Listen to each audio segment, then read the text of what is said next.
Xalq deputatlari Buxoro viloyati kengashining 31-sessiyasi bo'lib o'tdi. Unda viloyatni 2030-yilgacha ijtimoiy-iqtisodiy rivojlantirishning ustuvor yo'nalishlarini belgilab beruvchi Buxoro 2030 strategiyasi loyihasi mazmun-mohiyati haqida so'z bordi. Kelgusi 5 yillik taraqqiyotning asosiy maqsad va vazifalari belgilab olindi. Xalq deputatlari Buxoro viloyat kengashining 31-sessiyasida viloyatni 2030-yilgacha ijtimoiy-iqtisodiy rivojlantirish strategiyasi Buxoro 2030 loyihasi muhokama qilindi. Hujjat O'zbekiston Respublikasi Prezidentining 2026-yil 16-fevraldagi farmoni ijrosini ta'minlash maqsadida ishlab chiqilgan bo'lib, O'zbekiston 2030 strategiyasining hududiy davomi hisoblanadi. 2025-yil yakuni bo'yicha viloyat yalpi hududiy mahsuloti 86,6 trillion so'mga, aholi jon boshiga esa 41 million so'mdan oshdi. Bugungi kunda Buxoro nafaqat tarixiy markaz, balki sanoat, turizm va zamonaviy tadbirkorlik rivojlanayotgan hududdir. Shu bilan birga iqlim o'zgarishi, suv resurslarining cheklanganligi va texnologik transformatsiya yangi vazifalarni qo'ymoqda. Bugun muhokama qilinayotgan Buxoro viloyatini 2030-yilgacha ijtimoiy-iqtisodiy rivojlantirish strategiyasini viloyat taraqqiyotini yangi bosqichga ko'taradigan, uzoq muddatli va aniq maqsadlarga asoslangan muhim hujjat deb baholasak bo'ladi. Ushbu hujjatning eng muhim jihati shundan iboratki, unda Buxoroni faqat tarixiy va sayyohlik hududi sifatida emas, balki zamonaviy sanoat, xizmatlar, gaz, kimyo, to'qimachilik, suv tejamkor qishloq xo'jaligi va raqamli iqtisodiyot uyg'un rivojlanadigan raqobatbardosh hudud sifatida qaralmoqda.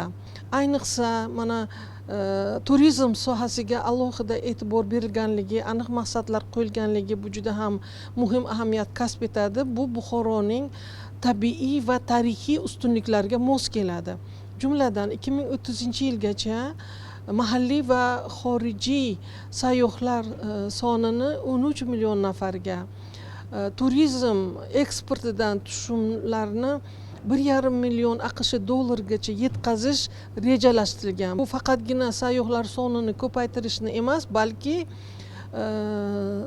hunarmandchilikni, savdo, umumiy ovqatlantirish sohasini, oilaviy tadbirkorlikni rivojlantirishni anglatadi.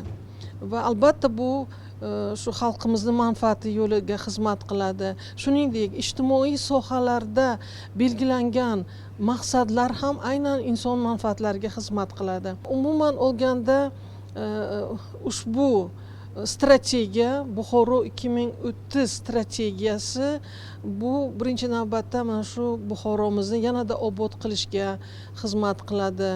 Xalqimizni hayotini farovon bo'lishga xizmat qiladi.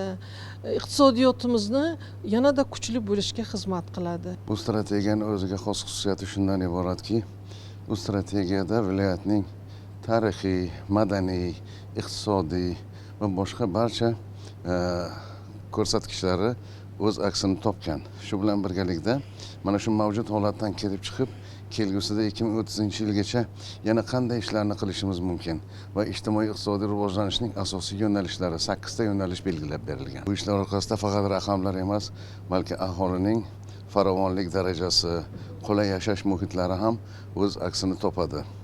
Va men o'ylaymanki, 2030-yillargacha mo'ljallangan ijtimoiy-iqtisodiy rivojlantirish strategiyasi viloyatimizni yanada rivojlanishiga, xalq farovonligini oshishiga xizmat qiladi.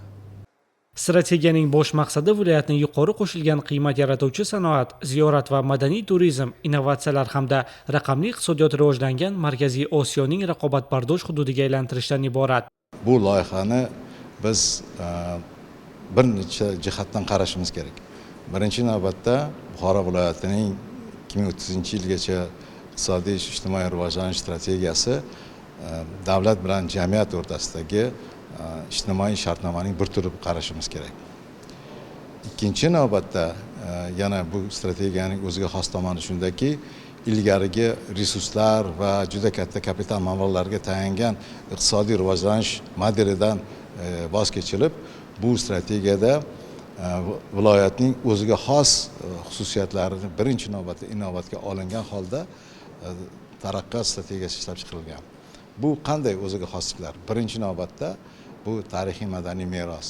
ikkinchi navbatda Buxoro viloyatining geografik joylashuvi, uchinchi navbatda Buxoro viloyatidagi mavjud infrastrukturaning borligi va uning rivojlanganlik darajasi, to'rtinchi darajada Buxoro viloyatining inson kapitali sifati va beshinchi navbatda biz Buxoroda boshqaruv samarasining sifati haqida gapirib o'tganmiz. Ko'rib turibmizki, bularning hammasi Buxoro viloyatining xalqi, Buxoro viloyatining boshqaruvini o'ziga bog'liq bo'lgan holatlar. Ya'ni bu yerda kimdandir chetdandir kelib, chetdandir qaralgan faktorlar emas, balki o'ziga xos va Buxoro xalqining o'zini boshqaruvning qo'lida bo'lgan faktorlar haqida gap ketyapti. Aynan mana shunday rivojlanish faktorlarini inobatga olgan holatlarda ishlab chiqilgan strategiyalar barqaror bo'ladi va bu barqarorlik Buxoro viloyatini keyingi rivojlanishida ham juda katta ahamiyatni kasb etadi. Asosiy maqsad bu Buxoro xalqining kutilmalariga javob berish va muhtaram prezidentimiz qo'ygan vazifalarni Buxoro viloyati kesimida to'g'riroq, aniqroq ko'rsatishlarga qaratish. Muhokama yakunlari bo'yicha strategiya loyihasi ma'qullandi va belgilangan tartibda tasdiqlash uchun kiritildi. Buxoro 2030 bu navbatdagi dastur emas, bu viloyatning keyingi taraqqiyot bosqichini belgilab beradigan va iqtisodiyotning mutlaqo yangi modelini shakllantiradigan hujjatdir.